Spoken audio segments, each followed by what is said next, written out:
So there's this frog I know who made a video about indie games he was looking forward to seeing get made. And when I watched that, I was like, oh shit, I have indie games I'm looking forward to seeing get made. And then I was like, oh shit, I make videos. So here's 5 indie games I'm looking forward to seeing get made, and you also should. Transition. NIVALIS is Cyberpunk. You boys know how I love my Cyberpunk.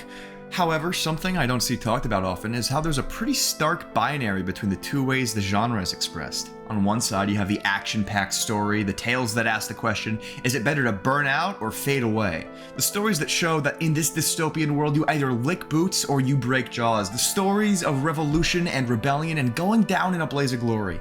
But there's more to a world than that. There's the mundane, the tranquil, aching moments of solitude in crowds, loneliness in cities, and a nostalgic melancholy that isn't restricted to memory and recollection. You know the good old days are gone and you're living in an unsavable aftershadow. But we're human, so we keep living. Let me know if you want a longer video on this concept, since it's near and dear to my heart, but I lay all this out to simply explain why NIVALIS excites me. For every Ghost Runner, Cyberpunk 2077, or Ghostwire Tokyo, you have a Valhalla, a Shadows of Doubt, and a Cloudpunk. Games that ease off the gas, leave the burning out and blowing up to other stories, and really let you just steep in the atmosphere of the world you're in. It's no surprise that these games are also post-dad games, which is a term coined by Yahtzee Croshaw of Zero Punctuation, and basically refers to a game that emulates a simple daily work cycle, but introduces fantastical elements to keep you from being as bored as you would be at an actual daily work cycle. Valhalla is a bartending simulator. Shadows of Doubt is a detective simulator, but in less of like a glamorous, I'm gonna solve the mystery kind of way, and more in like, this city is full of crime and I want to eat, so I'm gonna make people pay me to solve them since the cops won't kind of game. So it feels very much like a daily job after the initial novelty wears off. And Cloudpunk is a taxi driving simulation. NIVALIS is made by the developers of Cloudpunk and allows you to walk around and explore all the nooks and crannies of the world you are driving/flying far above in Cloudpunk, only getting glimpses of and hearing stories told by your passengers. It's promising to be incredibly detailed and immersive, and I for one am very excited to see a large cyberpunk city realized in such depth, without being so tuned to the combat gameplay like 2077 was. Again, if you want to hear me talk more about the nuances of this cyberpunk game genres and or post-dad games, let me know. Otherwise, I'll get distracted and forget to do it. Transition! Blight Survival is a shockingly indie game, even though it looks AAA, about a zombie apocalypse in the medieval era, which is already a sick concept. The genre is described as an extraction light, which is silly and just more proof that genre names mean absolutely nothing these days, but it's supposed to tell you that it's a similar style of game to Tarkov Marauders and Hunt Showdown. Games where matches are compartmentalized and fairly uniform, but player progression is consistent and carries over between matches based on what you extract with. It's also a roguelite, which means the world alters its details on some scale for each match, making each run unique. Blight is not PvP though, it's fully PvE and focused on co-op. I'm all for this because we haven't seen enough co-op games since online took over couch as the preferred method of multiplayer. It also promises story elements but makes them optional. If you and your friend want to learn all the lore and figure out what's happening in this world, you can. If you just want to kill shit, you can ignore it, which I think is a smart compromise. The melee combat looks weighty and impactful, and though we don't know very much about really any of how this game is going to play, I see a lot of potential in the ideas, and I'm excited to try it out once it releases. Knock knock. Who's there? What's it called when you transition? God, I'm so shit at this. Duel Corp is a Souls-like with a lot going on. Its graphics are interesting, and I'll both like and dislike them. I'm a fan of pixel art, even in this generated filter style, and the lighting's beautiful, but I also want more out of the world's look and the character designs. I think we can do better than basic low-poly terrain and basic designs outside of the fact that it's pixelated. I want more unique designs, I want more creative flair. Whether they'll change anything before release is unknown, but besides that, the gameplay is solid. I enjoyed the directional combat system, which is something I have yet to personally play in another game, and while it took a while to adapt to, it became a very fun challenge to undertake. While I wouldn't say it's masterful or polished in any specific area, the game is solid and the world is interesting, and I'm personally always looking to play Souls-like that pass the sniff test.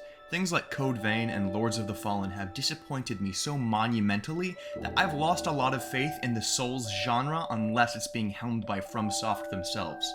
This game is shaping up to be at the very least passable, and if I allow myself some optimism, it could be great. All of that hinges on a single factor though: procedural generation. Duel Corp intends on being a roguelike with procedurally generated worlds, which is concerning due to the level design of Souls-likes being pivotal in their quality. And every Souls-like that has fallen flat has a major weakness in this area. If they can nail the formulas needed to make quality levels that create themselves, then having a roguelike Souls-like, or a rogue soul if you will, could be a total game changer. Bloodborne attempted this in some way with their Chalice dungeons, but the scope was too small for it to be a conclusive experiment. It's also planned to be co-op, which would certainly elevate the game to a higher level of replayability. I await the full release later this year with hope and trepidation. Segue. Animal Well is a Metroidvania where you play as some sort of small orb creature stuck in a giant hole full of animals. Not much is known about the game at the moment, but I find it incredibly promising. I love Metroidvanias. It might be my all-time favorite genre, but at the same time, I feel as if the potential of the genre has gone quite untapped for years.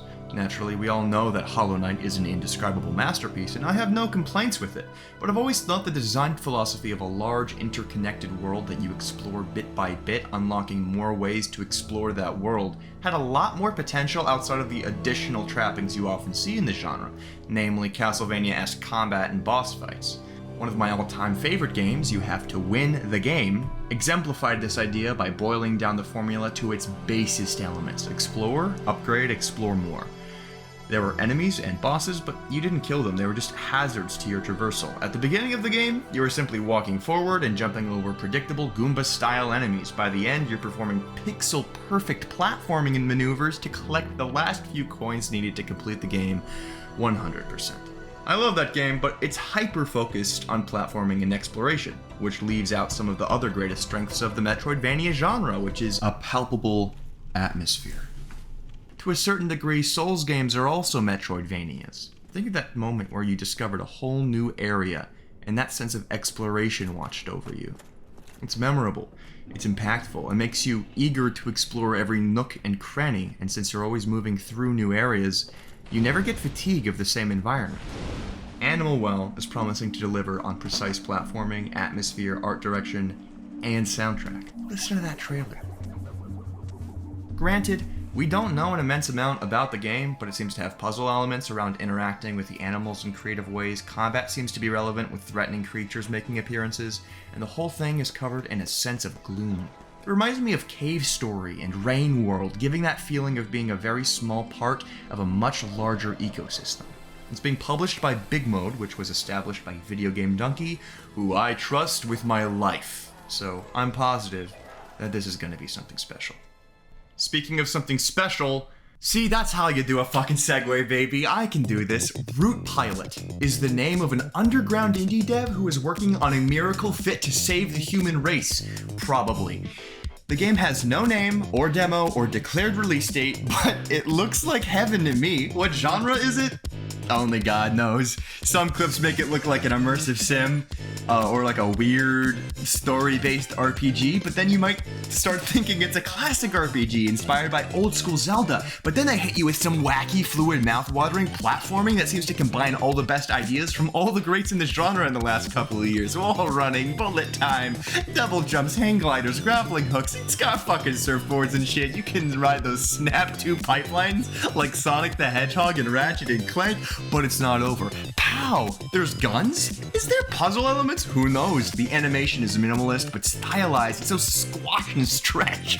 This seems very early in development, so I'd expect a graphics update, but with how cool the mechanics are promising to be, I'd play it as is. But we're still not done with mechanics. Bam! Destructible environments. Pow! Spray painting. It's classic parkour. God knows I love me some parkour. It's looking more like a sandbox. It's looking more like the ultimate playground. Is it losing sight of the RPG elements? No sir, whack. It's looking like a hyper-technical movement shooter. Now it's looking like a bullet hell. Yeah, you just surfed that poor son of a bitch down a hill. What of it? Who cares? Yeah, you're being chased by a nightmare army of floating heads. Who cares? Whoa!